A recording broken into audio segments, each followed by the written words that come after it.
ತುಮಕೂರು ದಲಿತರ ಪಾಲಿಗೆ ಈ ಬಾರಿಯ ಚುನಾವಣೆ ಅತ್ಯಂತ ನಿರ್ಣಾಯಕವಾಗಿದ್ದು, ಅಂಬೇಡ್ಕರ್ ಅವರನ್ನು ನಿರಂತರವಾಗಿ ಅಪಮಾನಿಸುತ್ತಲೇ ಬಂದ ಕಾಂಗ್ರೆಸ್ ಪಕ್ಷದ ವಿರುದ್ಧ ದಲಿತರು ಬಿಜೆಪಿ ಅಭ್ಯರ್ಥಿ ವಿ ಸೋಮಣ್ಣ ಅವರಿಗೆ ಮತ ನೀಡುವಂತೆ ಬಿಜೆಪಿ ಎಸ್ಸಿ ಮೋರ್ಚಾ ರಾಷ್ಟ್ರೀಯ ಪ್ರಧಾನ ಕಾರ್ಯದರ್ಶಿ ಡಾಕ್ಟರ್ ಚೀನಾ ರಾಮು ತಿಳಿಸಿದ್ದಾರೆ.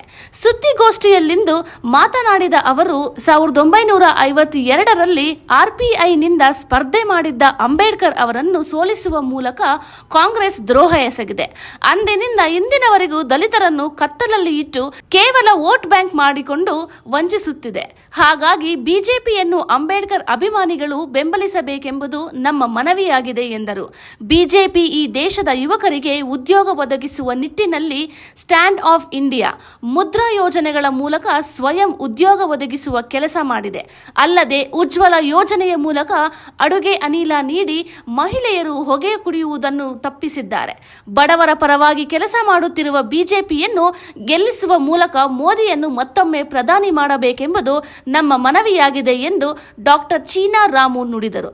ತುಮಕೂರು ಲೋಕಸಭಾ ಕ್ಷೇತ್ರದಲ್ಲಿ ಎನ್ಡಿಎ ಮೈತ್ರಿಕೂಟದ ಅಭ್ಯರ್ಥಿಯಾಗಿರುವ ವಿ ಸೋಮಣ್ಣ ಈ ಹಿಂದೆ ಶಾಸಕರಾಗಿದ್ದ ಗೋವಿಂದರಾಜ್ ನಗರ, ಬಿನ್ನಿಪೇಟೆ, ವಿಜಯನಗರ ಕ್ಷೇತ್ರಗಳನ್ನು ಅತ್ಯಂತ ಉನ್ನತ ರೀತಿಯಲ್ಲಿ ಅಭಿವೃದ್ಧಿಪಡಿಸಿದ್ದಾರೆ. ದಲಿತರ ಪರ ಕಾಳಜಿ ಹೊಂದಿದ್ದು ಬೆಂಗಳೂರಿನ ವಿವಿಧ ಬ್ಲಾಕ್ಗಳಲ್ಲಿ ಸಾಮಾನ್ಯ ಕ್ಷೇತ್ರಗಳಿಗೂ ದಲಿತ ಮತ್ತು ಹಿಂದುಳಿದ ವರ್ಗಗಳ ಅಭ್ಯರ್ಥಿಗಳನ್ನು ನಿಲ್ಲಿಸಿ ಗೆಲ್ಲಿಸಿ ಕಾರ್ಪೊರೇಟರ್ ಮಾಡಿದ ಕೀರ್ತಿ ಸೋಮಣ್ಣ ಅವರಿಗೆ ಸಲ್ಲುತ್ತದೆ. ಆದರೆ ಕಾಂಗ್ರೆಸ್ ಅಭ್ಯರ್ಥಿಯಾಗಿರುವ ಎಸ್ಪಿ ಮುದ್ದು ಹನುಮೇಗೌಡ ಸಹಕಾರ ಸಚಿವರಾದ ಕೆಎನ್ ರಾಜಣ್ಣ ಅವರ ಕೈಗೊಂಬೆಯಾಗಿದ್ದಾರೆ. ದಲಿತರು ಒಕ್ಕಲಿಗರ ಮೇಲೆ ಕೆಎನ್ ರಾಜಣ್ಣ ಅವರಿಗೆ ಎಷ್ಟು ದ್ವೇಷವಿದೆ ಎಂಬುದು ಅವರ ನಡವಳಿಕೆಯಿಂದಲೇ ತಿಳಿಯಬಹುದು ಎಂದರು. ರಾಜ್ಯದಲ್ಲಿ 2013ರಲ್ಲಿ ನಡೆದ ವಿಧಾನಸಭಾ ಚುನಾವಣೆಯ ವೇಳೆ ಸಿದ್ದರಾಮಯ್ಯ ಅವರ ಜೊತೆಗೆ ಸೇರಿ ಡಾಕ್ಟರ್ ಜಿ ಪರಮೇಶ್ವರ್ ಅವರನ್ನು ಸೋಲಿಸಲು ಷಡ್ಯಂತ್ರ ರೂಪಿಸಿದರು. 1919ರ ಲೋಕಸಭಾ ಚುನಾವಣೆಯಲ್ಲಿ ಎಚ್.ಡಿ. ದೇವೇಗೌಡರನ್ನು ಸೋಲಿಸಿದರು. ಹಾಗಾಗಿ ದಲಿತರು ಕೆಎನ್ ರಾಜಣ್ಣ ಅವರ ಬಾಲಂಗೋಚಿಯಾಗಿರುವ ಮುದ್ದ ಹನುಮೇಗೌಡರನ್ನು ಸೋಲಿಸಬೇಕು ಎಂದು ಡಾಕ್ಟರ್ ಚೀನಾ ರಾಮು ಮನವಿ ಮಾಡಿದ್ದಾರೆ. ಸುದ್ದಿಗೋಷ್ಠಿಯಲ್ಲಿ ಮುಖಂಡರಾದ ವೆಂಕಟರಾಮು, ಅಂಜನಪ್ಪ, ಅಂಜನಮೂರ್ತಿ, ಲೋಕೇಶ್, ಇಂದ್ರಕುಮಾರ್, ಡಿಕೆ ಶಬರೀರ್ ಅಹಮದ್, ಪ್ರತಾಪ್, ನವೀನ್, ಜಯಪುರ್ ಮಂಜುನಾಥ್, ಎಸ್ ರಾಮಚಂದ್ರ ರಾವ್, ದಿಬ್ಬೂರು ನಾಗರಾಜ್, ಸುಶೀಲ್ ಕುಮಾರ್, ಗಿರೀಶ್ ಮತ್ತಿತರರು ಉಪಸ್ಥಿತರಿದ್ದರು. ಪರಮೇಶ್ವರ್ ಅವ್ರನ್ನ ಹೀನಾಯವಾಗಿ ಸೋಲ್ಸೋದಕ್ಕೆ ಯಾರು ಕಾರಣ? ಇದೇ ರಾಜಣ್ಣವರೇ ಕಾರಣ. ರಾಜಣ್ಣವರು ಯಾಕೆ ಕಾರಣ ಆದರು? ಸಿದ್ದರಾಮಯ್ಯನವರು ಅವರ ಪರಮ ಆಪ್ತರಾಗಿದ್ದಂಥವ್ರು ರಾಜಣ್ಣವರು. ಸಿದ್ದರಾಮಯ್ಯನವರು ಮುಖ್ಯಮಂತ್ರಿ ಆಗಬೇಕಾದ್ರೆ ಇದನ್ನು ಸೋಲು ಹಾಕಲೇಬೇಕಾಗಿತ್ತು. KPCC ಅಧ್ಯಕ್ಷರು ಆಗಿತ್ತು. ಅವ್ರನ್ನ ಸೋಲಿಸಿದ್ರೆ ಮಾತ್ರ ಆತ ಮುಖ್ಯಮಂತ್ರಿ ಆಗ್ತಾರೆ ಅಂತೇಳಿ ಎಲ್ಲ ಸೇರಿ ಷಡ್ಯಂತ್ರ ಮಾಡಿ.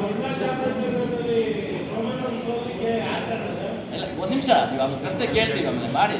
ನಿಮ್ಮ ಎಲ್ಲ ಪ್ರಶ್ನೆಗಳಿಗೂ 1 ಅವರ್ ಮಾತಾಡೋಣ ನಾವು. ಈಗ ಮಾತಾಡೋದು ಒಂದು ಮುಗಿಸ್ಬಿಡ್ರಿ, ಆಮೇಲೆ ನೀವು ಇಷ್ಟ ಬಂದ ಪ್ರಶ್ನೆ ಕೇಳಿದ್ರಿ. ಅವತ್ತು ಸೋಲಿಸಿದ ಯಾರು? ಸೋಮಣ್ಣ ಇವ್ರನ್ನ, ಪರಮೇಶ್ವರವ್ರನ್ನ ಕೊರಟಗೆರೆಯಲ್ಲಿ. ಇದೇ ರಾಜಣ್ಣವರು ಭಾಷೆ ಬಳಸ್ತಾ ಇದ್ದಿದ್ದು ಭಾಷೆ ಅಂತ ಅದು ನಮ್ಮ ಇವ್ರನ್ನ ಪರಮೇಶ್ವರ ಕುಟುಂಬದ ಬಗ್ಗೆ ಯಾವ ರೀತಿ ಮಾತಾಡ್ತಾ ಇದ್ರು ಅದ್ರ ಬಗ್ಗೆನೂ ನಾನು ಮಾತಾಡಿದೆ. ಅದು ಅವರ ಪಕ್ಷದಲ್ಲಿ ಇರ್ತಕ್ಕಂಥ ನಾಯಕರು. ಅದೇ ನಮ್ಮ ಉಗ್ರಪ್ರವರು ನಿಂತಾಗ ಪಕ್ಷದಿಂದ ಸಸ್ಪೆಂಡ್ ಮಾಡಿದವರು ಯಾರು? ಇದೇ ನಮ್ಮ ಪರಮೇಶ್ವರವರು. ಅವತ್ತು ಪಕ್ಷನ ಬಿಟ್ಟು ಹೋಗಿದ್ದಂಥವ್ರು. ಮತ್ತು ಈಗ JDS ಅಲ್ಲಿ ದೇವೇಗೌಡರು ಅವ್ರಿಗೆ ಜೀವ ಕೊಟ್ಟಂಥವ್ರು, ಮರು ಜೀವ ಕೊಟ್ಟಂಥದ್ದು ಯಾರಿದ್ರೆ ದೇವೇಗೌಡರು ಅವ್ರು ಮರು ಜೀವ ಕೊಟ್ಟಿದ್ದಾರೆ. ಇವತ್ತು ದೇವೇಗೌಡರಂಥ ಒಬ್ಬ ದೊಡ್ಡ ನಾಯಕರನ್ನ, ಒಬ್ಬ ಒಕ್ಕಲಿಗ ಸಮುದಾಯದ ಒಬ್ಬ ರಾಷ್ಟ್ರದ ಪ್ರಧಾನಮಂತ್ರಿಗಳಾಗಿದ್ದಂಥವ್ರನ್ನ ಯಾವ ರೀತಿ ಮಾತಾಡ್ತಾ ಇದ್ದಾರೆ? ಅವ್ರ ಸಾವಿನ ವಿಷಯನ ಮಾತಾಡ್ತಾರೆ. ಅವ್ರ ಸಾವಿನ ಬಗ್ಗೆ ಮಾತಾಡ್ತಕ್ಕಂಥದ್ದು ಯಾವ ಧರ್ಮ ಇದೆ ಇದರಲ್ಲಿ? ಇವತ್ತು ದೇವೇಗೌಡರಿಗೆ ನಾವೆಲ್ಲ ಗೌರವ ಕೊಡಬೇಕಾಗ್ತದೆ. ಇಡೀ ರಾಷ್ಟ್ರದ ನಮ್ಮ ಕನ್ನಡಿಗರಾಗಿ, ಒಬ್ಬ ರಾಷ್ಟ್ರದ ಪ್ರಧಾನಮಂತ್ರಿಗಳಾಗಿ, ನಮ್ಮ ಕನ್ನಡಿಗರೊಬ್ಬರು ಕರ್ನಾಟಕದಿಂದ ಹೋಗದಂಥವ್ರು ಪ್ರಧಾನಮಂತ್ರಿ ಆದಂಥವ್ರು ದೇವೇಗೌಡರು ಅಂತಕ್ಕಂಥದ್ದನ್ನು ನಾವೆಲ್ಲಾದರೂ ಹೋದರೆ, ನೀವು ಕರ್ನಾಟಕದಿಂದ ಬಂದಿದ್ದೀರಾ, ದೇವೇಗೌಡರು ನಿಮ್ಮ ರಾಜ್ಯದ ಪ್ರಧಾನಮಂತ್ರಿ ಆಗಿದ್ದವರು ನಿಮ್ಮ ರಾಜ್ಯದವರು ಅಲ್ವಾ ಅಂತ ನಮಗೆ ಕೇಳ್ತಾರೆ. ನಮಗೆ ಹೆಮ್ಮೆ ಅದು. ಒಬ್ಬ ದೇಶದ ಒಬ್ಬ ದೊಡ್ಡ ಪದವಿ ಇದ್ದಂಥವ್ರಿಗೆ ಸಾವಿನ ಮಾತನಾಡ್ತಕ್ಕಂಥದ್ದು ಇದೆಲ್ಲ ನಾವು ಗಮನಿಸಿದಾಗ ಎಲ್ಲೋ ಒಂದು ಕಡೆ ದೇವೇಗೌಡರಿಗೆ ಅವಮಾನ ಮಾಡ್ತಕ್ಕಂಥ ಕೆಲಸಗಳನ್ನ ರಾಜಣ್ಣವರು ವ್ಯವಸ್ಥಿತವಾಗಿ ಇವತ್ತಲ್ಲ ಮೊದಲಿಂದನೂ ಮಾಡ್ತಾ ಬಂದಿದ್ದಾರೆ. ಅವರು ಪದೇ ಪದೇ ಅದನ್ನೇ ಉಚ್ಚಾರ ಮಾಡ್ತಾ ಇದ್ದಾರೆ. ಇದು ಒಂದು ರೀತಿ ನಮಗೂ ಒಂಥರ ನೋವಾಗ್ತದೆ. ನಾವು ಭಾರತೀಯ ಜನತಾ ಪಕ್ಷದಲ್ಲಿದ್ದೀವಿ, ಅವ್ರು ನಮ್ಗೆ ಬೆಂಬಲ ಕೊಟ್ಟಿದ್ದಾರೆ. ಮೈತ್ರಿ ಪಕ್ಷ ಅನ್ನೋ ದೃಷ್ಟಿಯಿಂದ ಅಲ್ಲ, ಅವ್ರಿಗೆ ವೈಯಕ್ತಿಕವಾಗಿಯೂ ನಾವು ಗೌರವ ಕೊಡ್ತಕ್ಕಂಥ ಕೆಲಸ ಮೊದಲಿಂದ ಮಾಡ್ಕೊಂಡು ಬಂದಿದ್ದೀವಿ. ಇವತ್ತು ಕುಮಾರಸ್ವಾಮಿ ಅವರು 20ಕ್ಕೆ ಮುಖ್ಯಮಂತ್ರಿ ಆಗಿದ್ದಾಗ ಪೂರ್ಣ ಪ್ರಮಾಣವಾಗಿ ಬೆಂಬಲ ಕೊಟ್ಟಂಥದ್ದು ನಾವೇ. ಭಾರತೀಯ ಜನತಾ ಪಕ್ಷನೇ ಬೆಂಬಲ ಕೊಟ್ಟಿದ್ದು. ಶ್ರೀಮಾನ್ಯ ಯಡಿಯೂರಪ್ಪನವರು ಅವರ ಸಾರಥಿಯಾಗಿ 20 ತಿಂಗಳು ವ್ಯವಸ್ಥಿತವಾದಂಥ ಒಂದು ಸಾರಥ್ಯ ವಹಿಸಿದಂಥದ್ದು. ಕುಮಾರಸ್ವಾಮಿ ಅವ್ರನ್ನ ಗೌರವಿಸ್ತಕ್ಕಂಥ ಕೆಲಸ ಅವರು ಬೆಳವಣಿಗೆಗೆ ಕಾರಣಕರ್ತಾಗಿದ್ದು ಭಾರತೀಯ ಜನತಾ ಪಕ್ಷದ ಕಾರ್ಯಕರ್ತರು. ಇವತ್ತು ಭಾರತೀಯ ಜನತಾ ಪಕ್ಷಕ್ಕೆ ಬೆಂಬಲ ಕೊಡೋದಕ್ಕೆ ಯಾಕೆ ಬಂದರು? ಇವತ್ತು ಜನತಾ ಪಕ್ಷ ಭಾರತೀಯ ಜನತಾ ಪಕ್ಷಕ್ಕೆ ಬೆಂಬಲ ಕೊಡತಕ್ಕಂಥ ಕೆಲಸ ಜನತಾದಳದವ್ರು ಯಾಕೆ ಮಾಡ್ತಾ ಇದ್ದಾರೆ? ಇವತ್ತು ದೇಶ ನೋಡ್ತಾ ಇದ್ದಾರೆ. ರಾಜ್ಯದ ದೃಷ್ಟಿಯಿಂದ, ಜಿಲ್ಲಾ ದೃಷ್ಟಿಯಿಂದ ಅಲ್ಲ, ಇಡೀ ದೇಶ ಚೆನ್ನಾಗಿದ್ದರೆ, ದೇಶದ ಒಬ್ಬ ನಾಯಕ ಒಳ್ಳೆ ನಾಯಕತ್ವ ವಹಿಸ್ಕೊಂಡು ಕೆಲಸ ಮಾಡಿದ್ರೆ ಇಡೀ ಪ್ರಪಂಚದಲ್ಲಿ ವಿಶ್ವಗುರು ಆಗಿದ್ದಾರೆ. ಮೋದಿಯವರು ಮಾಡಿರ್ತಕ್ಕಂಥ ಅಭಿವೃದ್ಧಿ ಕೆಲಸಗಳು ದೇಶದ ಒಂದು ಸರ್ವತೋಮುಖವಾದಂಥ ಗೌರವ ಕೊಡುವಂಥ ಕೆಲಸ ಮಾಡ್ತಾ ಇದ್ದಾರೆ. ಆ ದಿಕ್ಕಿನಲ್ಲಿ ಇವತ್ತು ನಾವು ವಿಶೇಷವಾಗಿ ಇವತ್ತು ದೇವೇಗೌಡರು ಅಂತವರು ಮಹಾನ್ ನಾಯಕರುಗಳೇ ನಮ್ಮ ಪಕ್ಷಕ್ಕೆ ಬೆಂಬಲವನ್ನು ಕೊಟ್ಟಿರ್ತಕ್ಕಂಥದ್ದು ಇವೆಲ್ಲ ಗಮನಿಸಿದಾಗ ಎಲ್ಲೋ ಒಂದು ಕಡೆ ಎಲ್ಲರ ಮನಸ್ಸಲ್ಲಿ ಬಂದಿದೆ. ಇವತ್ತು ಭಾರತಕ್ಕೆ ಒಂದು ಏಕೈಕ ಪಕ್ಷವಾಗಿ ರಾಷ್ಟ್ರೀಯ ಪ್ರಧಾನ ಕಾರ್ಯದರ್ಶಿಯಾಗಿ ರಾಷ್ಟ್ರೀಯ ಒಂದು ಕೆಲಸ ಮಾಡ್ತಕ್ಕಂಥ ಪಕ್ಷ ಆಗಬೇಕು ಅಂತಕ್ಕಂಥ ಮಾತು ಹೇಳೋದಕ್ಕೆ ಬಂದಿದೆ. ಹಾಗಾಗಿ ಇವತ್ತು ತುಮಕೂರು ಬಂದಾಗ ಆಗ ನೆಹರು ಹೇಳ್ತಾರೆ, ಹೆಣ್ಮಕ್ಳು ಏನಾದರೂ 4 ಗೋಡೆ ಮಧ್ಯೆ ಇರಬೇಕು, ತಂದೆ ಆಸ್ತಿಯಲ್ಲಿ ಪಾಲು ಕೊಡೋದಾಗಲಿ ಅವ್ರಿಗೆ ಸರಿ ಸಮಾನವಾದ ಹಕ್ಕನ್ನು ಕೊಡೋ ಕೆಲಸ ಮಾಡೋಕ್ಕಾಗೋದಿಲ್ಲ ಅಂತಕ್ಕಂಥ ಮಾತನ್ನೇ ಹೇಳ್ತಾರೆ. ಆಗ ಅಂಬೇಡ್ಕರ್ ಅವರು ರಾಷ್ಟ್ರಪತಿಗೆ ಹೋಗಿ ಹೇಳ್ತಾರೆ, ಹೇಳಿ ನೆಹರುಗೆ, ನಾನು ಹೆಣ್ಮಕ್ಳಿಗೆ ಹೆಣ್ಮಕ್ಳು ಒಂದು ರೀತಿ ದೌರ್ಜನ್ಯಕ್ಕೊಳಗಾಗಿದ್ದಾರೆ, ಸಮಾಜದಲ್ಲಿ ಸಾಕಷ್ಟು ನೋವುಗಳನ್ನು ಅನುಭವಿಸಿದ್ದಾರೆ, ಅವ್ರಿಗೆ ನ್ಯಾಯ ಕೊಡೋದಿಲ್ಲ, ನಾನೇ ಕಾನೂನು ಮಂತ್ರಿ ಆಗಿರ್ಬೇಕು ಅಂತಕ್ಕಂಥ ಮಾತನ್ನೇ ಹೇಳ್ತಾರೆ. ಹಾಗೆ ಹೇಳಿದಾಗ ರಾಷ್ಟ್ರಪತಿ ಅಸಹಾಯಕ ತಂದೆಯಿಂದ ಹೇಳ್ತಾರೆ, ನಾನೇನು ಮಾಡೋಕ್ಕಾಗಲ್ಲ, ಅಡ್ಜಸ್ಟ್ ಮಾಡ್ಕೊಂಡು ಹೋಗಿ. ಅಂಬೇಡ್ಕರ್ ಅಡ್ಜಸ್ಟ್ಮೆಂಟ್ ರಾಜಕಾರಣಿ ಆಗಿರಲಿಲ್ಲ. ಅವರು ದೇಶದ ಸಮಗ್ರವಾಗಿ ಹೆಣ್ಣುಮಕ್ಕಳಿಗೆ ಚಿಂತನೆ ಮಾಡೋಕ್ಕೋಸ್ಕರವಾಗಿ ಅವರು ರಾಜೀನಾಮೆ ಕೊಡ್ತಾರೆ. ಯಾವ ಹೆಣ್ಣು ಮಕ್ಕಳಿಗಾಗಿ ಕಾನೂನು ಮಾಡಲಿಕ್ಕೆ ಆಗ್ತಿರ್ತಕ್ಕಂಥ ಕಾನೂನು ಮಂತ್ರಿಯಾಗಿ ಒಂದು ಕ್ಷಣ ನಾನು ಅಧಿಕಾರದಾಗಿದ್ದ ನಂತರ ರಾಜೀನಾಮೆ ಕೊಡ್ತಾರೆ. ಅದು ಬಾಬಾ ಸಾಹೇಬ್ ಅಂಬೇಡ್ಕರ್ ಅವ್ರಿಗೆ ಭಾಳಷ್ಟು ಸ್ಕಿಲ್ಗಳ ಕೊಟ್ಟಾಗ ಅಂಬೇಡ್ಕರ್ ಹೇಳ್ತಾರೆ, ಕಾಂಗ್ರೆಸ್ ಇಸ್ ಬರ್ನಿಂಗ್ ಹೌಸ್, ಅದು ಉರಿಯುವ ಮನೆ, ಆ ಮನೆಯಲ್ಲಿ ಇರಬೇಡಿ ಅಂತ ಸಂದೇಶವನ್ನು ದಲಿತ ಸಮುದಾಯದ ನಮ್ಮಂಥ ಲಕ್ಷಾಂತರ ಜನಕ್ಕೆ ಕೋಟ್ಯಾಂತರ ಜನಕ್ಕೆ ಆದೇಶ ಕೊಟ್ಟಿದ್ದಾರೆ. ಹಾಗಾಗಿ ನಾವು ಯಾರು BJPನಲ್ಲಿ ಎಲ್ಲರೂ BJPಯಲ್ಲಿ ಇದ್ದೀವಿ, ಕಾಂಗ್ರೆಸ್ಸಲ್ಲಿ ಯಾರು ಇರೋದಕ್ಕೆ ಇಷ್ಟ ಇಲ್ಲ. ಕೆಲವರು ಮಾತ್ರ ಅಲ್ಲಿ ಇದ್ದಾರೆ, ಅವರು ಸ್ವಾಭಿಮಾನ ಕಳ್ಕೊಂಡಿದ್ದಾರೋ ಇದ್ದಾರೋ ಗೊತ್ತಿಲ್ಲ, ಅದು ಇದ್ದಾರೆ.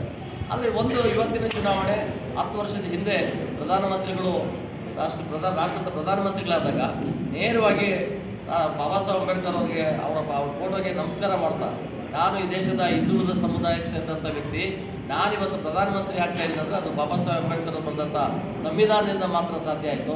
ಇಲ್ಲಾಂದರೆ ನಾನು ಯಾವುದೇ ಕಾರಣಕ್ಕೂ ನಾನು ಪ್ರಧಾನಮಂತ್ರಿ ಆಗೋಕ್ಕಾಗ್ತಾ ಇಲ್ಲ. ಬಾಬಾ ಸಾಹೇಬರು ಸಂವಿಧಾನ ನಾನು ಇವತ್ತು ಪ್ರಧಾನಮಂತ್ರಿ ಸ್ಥಾನಕ್ಕೆ ಹೋಯ್ತು ಅಂತೇಳಿ ಅವ್ರ ಪಾದಗಳಿಗೆ ನಮಸ್ಕಾರ ಮಾಡಿದಂಥ ಒಂದು ದೇಶದಲ್ಲಿ ಯಾರಾದರೂ ಇದ್ದರೆ ಅದು ನರೇಂದ್ರ ಮೋದಿ ಅವರು. ಅದಾದಮೇಲೆ ಆಮೇಲೆ ಚುನಾವಣೆ 1952ರಲ್ಲಿ ಇವತ್ತೇನು ಚುನಾವಣೆ ನಡೀತಾ ಇದ್ದಾವೆ, ಈ ಸಾರ್ವತ್ರಿಕ ಚುನಾವಣೆ ನಡೆದಿದ್ದು 1952ರಲ್ಲಿ. 52ರಲ್ಲಿ ಚುನಾವಣೆ ನಡೆದಾಗ ಮೀಸಲಾತಿಯನ್ನು ತಂದಿದ್ದು ಅಲ್ಲಿಂದನೇ ಪ್ರಾರಂಭ ಆಗಿದೆ.